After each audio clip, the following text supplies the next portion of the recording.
এবারে আমরা ডিসকাস করব আপনাদের সঙ্গে ৮ ফেব্রুয়ারি আমাদের যে সিটেট পরীক্ষা হয়েছিল ৮ ফেব্রুয়ারি। ৮ ফেব্রুয়ারি যে পেপার 1 মানে সেকেন্ড শিফটের যে এক্সাম হয়েছিল তার বেঙ্গলি ল্যাঙ্গুয়েজ 1 এর আনসার কি নিয়ে আসলাম। তো আপনারা যারা দিয়েছেন অবশ্যই মিলিয়ে নেবেন এবং যারা দেননি তারা দেখে নেবেন যে কেমন প্রশ্ন এসেছিল। তো প্রথমে আমরা জানি স্বাভাবিকভাবে একটা প্যাসেজ আমাদের আসে। তো প্যাসেজ থেকে যে প্রশ্নগুলো আমরা দেখতে পেয়েছি, প্রথম প্রশ্ন হচ্ছে অনীহা শব্দের অর্থ কী? তো অনীহা শব্দের অর্থ এখানে হবে কি আমাদের আ নিস্পৃহতা, এটা হবে ক্ষেত্রে কারেক্ট আনসার। তারপর হচ্ছে রূপান্তরের সন্ধিবিচ্ছেদ, রূপ প্লাস অন্তর। তো রূপের অ আর অন্তরের অ, দ্যাট ইজ কল্ড অ প্লাস ও is the right answer of this question. সিজারের চেহারার বর্ণনায় কোনটি সঠিক? এটা কারেক্ট আনসার হবে সিজারের গায়ের রং কালো। এখানে সিজার বলতে একটা কুকুরকে বোঝানো হয়েছে এবং কুকুরের গায়ের রংটা কালো আমরা দেখতে পেয়েছি, প্যাসেজে ক্লিয়ার করে লেখা আছে। তারপর দেখুন বর্ষায় জল পাওয়া ঘাসের মতো নিধর চিকন। তো এখানে কোন অঙ্গটা লুপ্ত মানে নাই? তো মতো বলতে এখানে তুলনামূলক শব্দ হচ্ছে মতো। বর্ষার জল উপমেয় এবং উপমান, বর্ষার জল এবং ঘাস। তো এই তিনোটাই কিন্তু আছে, তুলনামূলক শব্দ আছে মতো, বর্ষার জল এবং ঘাস, এই দুটাই কিন্তু একটা উপমেয় এবং একটা হচ্ছে উপমান। তো এখানে ৩ টা যেহেতু আছে সুতরাং সাধারণ ধর্ম এই ক্ষেত্রে হবে, এই ক্ষেত্রে কি কারেক্ট আনসার। তারপর হচ্ছে নবেন্দু বিশ্বাস করে যে এটার কারেক্ট আনসার হবে সংগ্রাম ব্যতীত সাফল্য লাভ করা সম্ভব নয়। আমি এর পেসেজে গিয়ে আপনাদের দেখাচ্ছি না। যদি পরবর্তী সময়ে আরো ডিসকাস যখন আমরা আলোচনা করব পরবর্তী সেশনের জন্য তখন আমরা দেখাবো। আপাতত আপনারা আনসারটা মিলিয়ে নেন।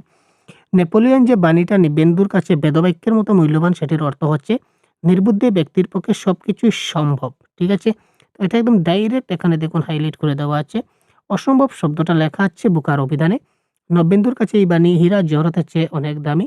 অসম্ভব বলে কিছু আছে সে বিশ্বাস করতে নারাজ। কারণ আ অসম্ভব কথাটা যে বলে কিছু আছে সেটা সে বিশ্বাস করে না। তার মানে অসম্ভব বলে কোনো কিছু নাই, সবকিছু সম্ভব। সুতরাং কারেক্ট আনসার এখানে হচ্ছে অপশন নাম্বার 1। কোনটা সত্য নয়? তো সত্য নয় হচ্ছে নবেন্দু যথেষ্ট শিক্ষিত ছিলেন, এটা তিনি শিক্ষিত ছিলেন না। তো এটা সত্য নয়। এটা হচ্ছে কারেক্ট আনসার অপশন নাম্বার 3। নিজে বেশি লেখাপড়া করতে না পারা। এই দেখুন নিজে বেশি লেখাপড়া করতে পারেননি, তার মানে তিনি শিক্ষিত নন। তো এটাতে শিক্ষিত নন, এটা অপশন নাম্বার 3 এখান থেকেই পেয়ে গেছি। তিনি নিবেন্দু কিভাবে তিনি পূরণ করেছেন? অর্থাৎ ছেলেমেয়েদের ইংরেজি মাধ্যমে স্কুল পড়িয়ে। সাধু ভাষা এবং চলিত ভাষা যদি দেখি, সাধু ভাষায় রূপান্তর করলে কারেক্ট আনসার হবে একটু সরিয়া যায়, আবার নির্ভয়ে লেজ নাড়িয়ে নাড়িতে নাড়িতে আগাইয়া আসে। Option number 4 is the right answer. তারপর আমরা একটা কবিতা দেখতে পেয়েছি। কবিতা থেকে আমরা যখন দেখব প্রথম সেটা কোন ধরনের বিশেষণ? এটা কারেক্ট আনসার হবে পূরণবাচক বিশেষণ ইজ দ্য রাইট আনসার। কোন বিবৃতিটা সত্য নয়? এখানে কারেক্ট আনসার হবে মরদেহটিকে দেখি কার মৃতদেহ তা শনাক্ত করতে পেরেছিলেন কিন্তু না। পেশি দেখেছি যে এখানে শনাক্ত করতে পারেননি তিনি। শনাক্ত করার জন্য তিনি অশান্তিতে ভুগছেন। সুতরাং এটা হবে কারেক্ট আনসার। সংবাদপত্রে খুনের ঘটনা শুনে কবি মানসিক অশান্তি করছেন, এটা শান্তি। অশান্তি করছেন ঠিক আছে, কিন্তু প্রশান্তি তিনি করছেন। প্রশান্তি মানে শান্তি।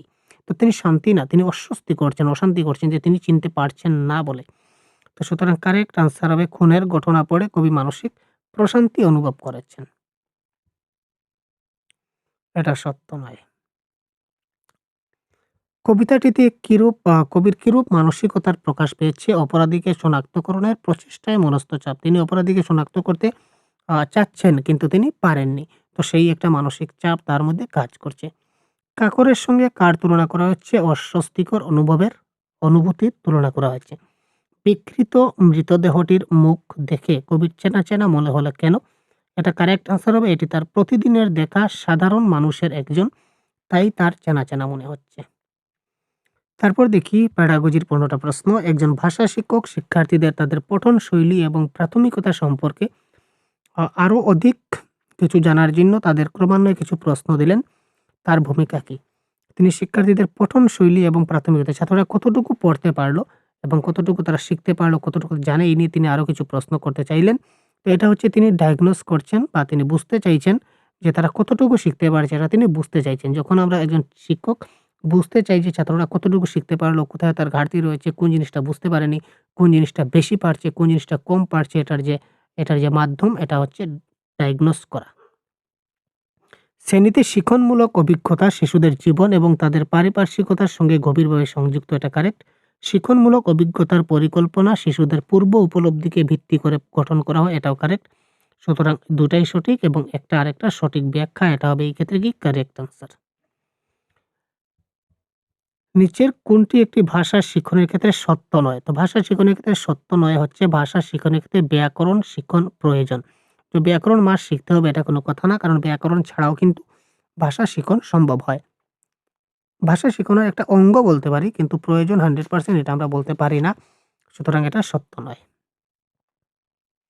ভাষা সাংস্কৃতিক চেতনা এবং প্রকাশের একটি জটিল দৃষ্টিভঙ্গি গঠন করে, যেটিকে শিশুদের বিকাশের গুরুত্বপূর্ণ দক্ষতাগুলি মানা যায় কারেক্ট। সাংস্কৃতিক চেতনা এবং প্রকাশের দক্ষতাগুলি শিশুদের পরিচয়গত অনুভূতি, ব্যক্তিগত সত্য, এমনকি অন্যান্য সংস্কৃতি পরিচয় সংক্রান্ত প্রশংসা প্রদান করে, এটাও কারেক্ট। দুটোই কারেক্ট, একটা আরেকটা সঠিক ব্যাখ্যা। তারপর পোর্টফোলিও থেকে যেটা প্রশ্ন এসেছিল, একটি ছাত্রের পোর্টফোলিও হলো কার্যের অংশগুলির উদ্দেশ্যমূলক সংগ্রহ। তিনি তার সিসি করার জন্য পোর্টফোলিও সংগ্রহ করলেন, গুরুত্বপূর্ণ, কারেক্ট ভাই। পোর্টফোলিও ছাত্রদের তাদের নিজস্ব ক্ষমতা এবং দুর্বলতার মূল্যায়নে উৎসাহিত করে, দুটাই কারেক্ট এবং একটা আরেকটা সঠিক ব্যাখ্যা। তারপরের প্রশ্ন, পাঠ্যপুস্তকে লেখকের লেখা গল্প, কবিতা, নাটক বা অন্যান্য রচনা থাকে। আমাদের এই ধরনের যে উপাদান নির্বাচন করার প্রয়োজনগুলির কারণ, এটা হবে বাস্তব এবং সহজাত ভাষায় লেখা, এটা হবে এই ক্ষেত্রে কি কারেক্ট আনসার। নিচের কোনটি পঠনের সহদক্ষতা মানে সাব স্কিল অফ রিডিং? এখানে কারেক্ট আনসার হবে প্রতিটি শব্দের বানান অবগত করা। তো বানান হচ্ছে রাইটিং এর সাব স্কিল, বানানটা হচ্ছে কি রাইটিং এর সাব স্কিল। আর প্রশ্নে বলেছে রিডিং এর সাব স্কিল নয় কোনটা, তার মানে এটাই হবে এই ক্ষেত্রে কারেক্ট আনসার। এটা রিডিং এর নয়, এটা হচ্ছে রাইটিং এর। ভাষা বিকাশের জ্ঞানাত্মক যেটা তত্ত্ব বা কগনিটিভ যেটা ডেভেলপমেন্ট, এই ক্ষেত্রে ভাষাটা কি কারেক্ট আনসার হবে অপশন নাম্বার 2। বলার আগে শিশুর ধারণা সম্পর্কিত উপলব্ধির উপর নির্ভরশীলতা। একজন ব্যক্তির সহজাত ক্ষমতা, এটা বলেছিলেন নম চমস্কি। তারপর পুরস্কার এবং শাস্তি, এটা তো হয় না। সমাজের মধ্যে পারস্পরিক ক্রিয়া, এটা বলেছেন ভাইগোটস্কি। তো এটা আমাদের পিয়াগেটের দেওয়া তত্ত্ব। আর পিয়াগেট ছিলেন একজন কগনিটিভিস্ট, জ্ঞানাত্মকবাদী। তো তিনি বলেছিলেন যে মানে কিছু বলার আগে শিশুর থিংকিংটা থাকতে হবে, উপলব্ধি থাকতে হবে। থিংকিং ইজ মাস্ট, তারপরে ল্যাঙ্গুয়েজ। তো এই কথাটা একটু ঘুরিয়ে দিয়েছে প্রশ্নে। তারপর দেখুন, চিত্রগুলা সম্পর্কে নিচের কোনটা সত্য নয় অসত্য? বইয়ের যেগুলো ছবি থাকে এবং তার চিত্র দ্বারা যে ব্যাখ্যা করা যায়, এই রিলেটেড কোনটা অসত্য? তো বইয়ের ছবিগুলা দিয়ে আমরা শিশুদের আগ্রহ বজায় রাখতে পারি, বিষয়কে সমর্থন করতে পারি, অপরিচিত বা কোনো একটা বিষয় নিয়ে আমরা উপস্থাপনে সাহায্য করতে পারি। কিন্তু এই ছবিটা দেখে তোমরা আরেকটা ছবি আঁকো, দ্যাট ইজ করে, এখানে কিন্তু কোনো ড্রয়িং হচ্ছে না।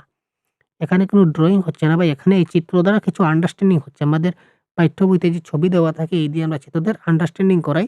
তো এই এই এই ধরনের আরেকটা চিত্র আঁকো, এই ধরনের বলা হয়নি, কারণ সেটা ড্রয়িং এর ক্লাস নয়। অল্প বয়সী শিক্ষার্থীদের সাথে সম্পর্কিত নিচের কোন বিবৃতিটা সত্য? কারেক্ট আনসার হবে ছোট, ছোট শিক্ষার্থীদের বিমূর্ত ধারণাগুলি উপলব্ধি করতে অসুবিধা হয়। ছোট, ছোট যে শিক্ষার্থী আছে তারা কি করতে পারে না? বিমূর্ত ধারণাগুলো উপলব্ধি করতে পারে না। প্রথম শ্রেণীর একজন শিক্ষিকা তার শিক্ষার্থীদের দেওয়ালে ইজিবিজি ইচ্ছামতো হিজিবিজি কাটতে, আঁকতে বা লিখতে বললেন। এটি কিসের উৎসাহ করছে? এটা কারেক্ট আনসার লিখন দক্ষতা বিকাশ না উদ্ভূত সাক্ষরতার বিকাশ? তো এটা আমার মতে কারেক্ট আনসার হওয়া উচিত ইমার্জেন্ট লিটারেসি স্কিল। কেননা ইমার্জেন্ট লিটারেসির মধ্যেই কিন্তু এই লিখন, পঠন সবকিছু চলে আসে। যেহেতু হিজিবিজি কাটছে, আঁকছে, লিখছে, দ্যাট ইজ কল, এটা তার উদ্ভব সাক্ষরতার বিকাশ, অর্থাৎ সাক্ষরতায় যাওয়ার আগে সে হিজিবিজি কাটছে, আঁকছে এবং লিখছে, এটা তার ইমার্জেন্ট লিটারেসি বিকাশ আমরা বলতে পারি। Option number 3 is the right answer. একজন শিক্ষক ভাষা শিক্ষণের কয়েকটি দৃষ্টিকোণ পেয়েছেন। উদাহরণ, বৈজ্ঞানিক ধারণাভিত্তিক পাঠের উপলব্ধিমূলক পঠন। তিনি সেই ছাত্রদের বেছে নেওয়ার সিদ্ধান্ত নিলেন যাদের সেই দৃষ্টিকোণ থেকে এটি খুঁজতে অসুবিধা হয়। তিনি তাদের জন্য পৃথক অধিবেশনের আয়োজন করলেন, যা এই ধরনের পাঠ বা উপলব্ধি একটা সহায়ক হবে। এই অভ্যাসটিকে আমরা কি বলবো? এটা হবে সংশোধনমূলক শিখন। এখানে তিনি আবার তাদের জন্য পুনরায় পাঠের ব্যবস্থা করলেন, that is called remedial teaching. দোকানে কোনো কিছু যখন কেনার জন্য একটা ছাত্র যায়, তখন কার্যকরী সূচক হিসাবে ব্যবহার করতে পারছে কিনা না তা মূল্যায়নের জন্য ছাত্রদের যথোপযুক্ত উপযুক্ত হবে ছোট, ছোট সংলাপগুলি লেখা। দোকানদার এবং গ্রাহকের মধ্যে ছোট, ছোট সংলাপ। এখানে দৃশ্য আঁকাটা হচ্ছে না, ছোট গল্প পড়াও নয় এবং পছন্দ অপছন্দের খাদ্য তালিকাও নয়। প্রতিক্রিয়াজনিত, ছাত্রদের প্রতিক্রিয়াজনিত সুবিধা প্রদান করতে একজন শিক্ষক হিসাবে কি পদক্ষেপ নিতে চাও? অধিক প্রশ্ন জিজ্ঞাসা করা, ছাত্রদের উৎসাহিত করা, মানে এটা থাকতে হবে। তো এই অপশনে এ নাই, কাটো। তারপর হচ্ছে যৌথ দলগত কার্যের পরিকল্পনা মতামত দিতে হবে, বি। তো বিও আমাদের থাকছে, এটা কাটলাম। পারস্পরিক আলাপ আলোচনা, একে অপরকে প্রশ্ন করা, এটাও কারেক্ট। সুতরাং ABD is the right answer of this question. শিক্ষার্থীদের শব্দ তালিকা বিকাশে সহায়তা করতে একজন শিক্ষক ভাষা সমৃদ্ধ যে উপাদানগুলো ব্যবহার করতেন, যাতে তার ছাত্রদের কাছে সহজতর হবে এবং যেটি বাস্তব উপাদান ভিত্তিক হবে। এটার কারেক্ট আনসার হবে বাছাই করা পাঠক বা গ্রেডেড রিডার্স হবে এই ক্ষেত্রে কারেক্ট আনসার। তো এই ছিল আমার দেওয়া আপনাদের আনসার কি। তো এখান থেকে একটা বা দুটা হয়তো অফিসিয়াল আনসার কি এর অদল বদল হতে পারে, সেই জন্য আমি দুঃখিত।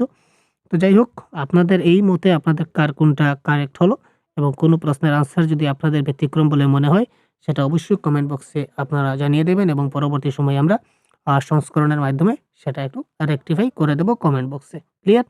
তো ভালো থাকবেন, সুস্থ থাকবেন এবং আপনাদের কার কত মার্কস স্কোর এলো অবশ্যই জানাতে ভুলবেন না। ধন্যবাদ। জয় হিন্দ।